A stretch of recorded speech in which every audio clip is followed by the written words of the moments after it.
Welcome to Mufti Nadeem Hussaini official YouTube channel. حضرت عمر فاروق رضی اللہ تعالیٰ عنہ کی شہادت کا المناک واقعہ۔ میرے دوستوں، یکم محرم الحرام سن 24 ہجری حضرت عمر فاروق رضی اللہ تعالیٰ عنہ کا دنیا سے رخصت ہونا ہے، یعنی 27 ذی الحجہ کو ان پر وار ہوا۔ مغیرہ بن شعبہ رضی اللہ تعالیٰ عنہ کے غلام مجوسی تھا، تو اس ظالم نے حضرت عمر فاروق رضی اللہ تعالیٰ عنہ پر وار کیا۔ 2 دھاری دھار خنجر، یعنی درمیان میں دستہ، دونوں سائیڈ پہ چھری اس میں ہوتی ہے، تو وہ ایسے اس خنجر کے ذریعے سے جو کہ زہر آلود تھا، اس کے ذریعے سے 27 ذی الحجہ کو بدھ کے دن حضرت عمر رضی اللہ تعالیٰ عنہ پر فجر کی نماز کے دوران حملہ کیا۔ آپ رضی اللہ تعالیٰ عنہ فجر کی نماز کی جماعت کروانے کے لیے مصلی پر کھڑے ہوئے، تو ادھر سے یہ مجوسی جو کہ چھپا ہوا تھا صحابہ کی صف میں ہی، اس نے آگے بڑھ کر پہلی رکعت ہی چل رہی تھی کہ اس دوران خنجر سے وار کر دیا۔ ایک جگہ پر علماء لکھتے ہیں کہ بھئی 6 وار کیے، اور ایک جگہ پر علماء نے بتایا بھئی 9 وار کیے ہیں۔ اب بتاؤ، صحابہ رضوان اللہ علیہم اجمعین نماز ادا فرما رہے تھے، اس دوران حضرت عمر رضی اللہ تعالیٰ عنہ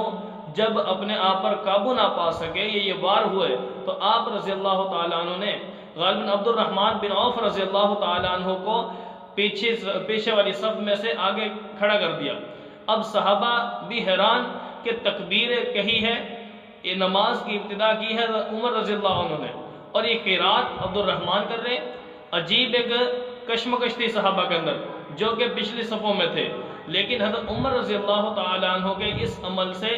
جب یہ معاملہ ہوا تو صحابہ جو کہ اتنی مضبوط دیوار کی طرح کھڑے تھے صفوں میں، جب اس ظالم نے حملہ کیا تو ان صحابہ نے صف کو نہ توڑا، تو گویا اس ظالم نے کئی صحابہ، بعض حضرات فرماتے بھی 7 حضرات کو اس بندے نے وار کر کے اس کو شہید کر دیا۔ ان کو حضرت عمر رضی اللہ تعالیٰ عنہ کے اس ظالم کو انہوں نے نکلنے نہ دیا، تو پتہ یہ چلا کہ یہ ایک عجیب معاملہ ہوا تھا۔ بدھ کا دن تھا اور صبح فجر کی نماز میں، اور اللہ رب العالمین سے حضرت عمر رضی اللہ تعالیٰ عنہ دعا مانگا کرتے تھے، اللہم ارزقنی شہادتا، اے اللہ تو مجھے شہادت کی موت نصیب فرما، اور پیغمبر علیہ السلام کے شہر میں نصیب فرما۔ تو حضرت عمر رضی اللہ تعالیٰ عنہ کو جب اللہ نے یہ موت دی ہے، شہادت کی دی ہے، اور نبی صلی اللہ علیہ وسلم کے شہر میں دی ہے، اور نبی صلی اللہ علیہ وسلم کی مسجد نبوی مصلی رسول پہ دی ہے، تو اللہ رب العالمین نے ان کی دعا کو کیسے قبول فرمایا۔ تو بہرحال ابو لولو فیروز جو کہ ایک مجوسی تھا، مغیرہ بن شعبہ رضی اللہ عنہ کا جو غلام تھا، اس ظالم نے یہ وار کیا۔ نماز کے بعد حضرت عمر رضی اللہ تعالیٰ عنہ نے صحابہ سے پوچھا کہ دیکھو میرا قاتل کون ہے، تو بتایا گیا کہ آپ کا قاتل یہ کہ غیر مسلم ہے، اور شکر ادا کیا، اے اللہ تیرا شکر ہے کہ میرا خون کسی مسلمان کے ہاتھ سے ضائع نہیں ہوا۔ تو بہرحال 27 ذی الحجہ کو یہ معاملہ ہوا، اور یکم محرم الحرام کو حضرت عمر رضی اللہ تعالیٰ عنہ کی شہادت ہے۔ تو یاد رکھیے، بعض وہ لوگ جو کہتے ہیں کہ محرم میں شہادت نہیں ہے بلکہ 27 ذی الحجہ کو ہے، تو میرے دوستو وہ اس طور پر ہے بات کہ بھئی 27 ذی الحجہ کو وار ہوا، لیکن آپ 3 دن 4 دن مزید حیات رہے، اور جب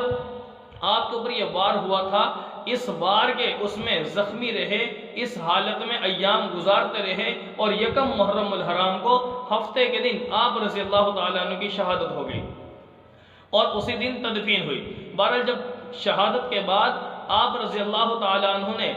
حضرت، یعنی ابھی یہ ایام چل رہے تھے، اسی دوران آپ نے اپنے بیٹے عبداللہ ابن عمر رضی اللہ تعالیٰ عنہ کو وصیت کی، حکم دیا کہ جاؤ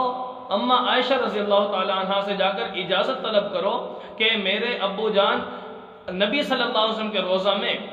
تدفین کی اجازت طلب کر رہے ہیں۔ تو عائشہ رضی اللہ تعالیٰ عنہ نے اجازت دے دی، تو آپ رضی اللہ عنہ نے فرمایا کہ ہو سکتا ہے کہ اماں عائشہ نے میری زندگی میں میرا حیا کر لیا ہو، جب میری وفات ہو جائے، میری روح قبض ہو جائے، تو آپ نے دوبارہ عائشہ رضی اللہ عنہ سے اجازت لینی ہے جا کر کہ اگر اجازت مل جائے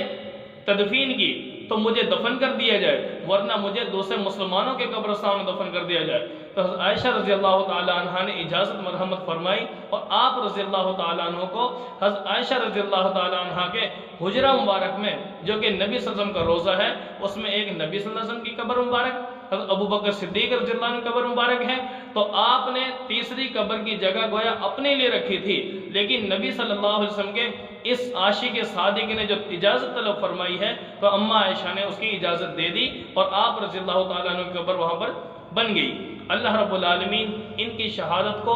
اعلیٰ مرتبے میں قبول فرمائے اور جنت میں اعلیٰ مقام نصیب فرمائے۔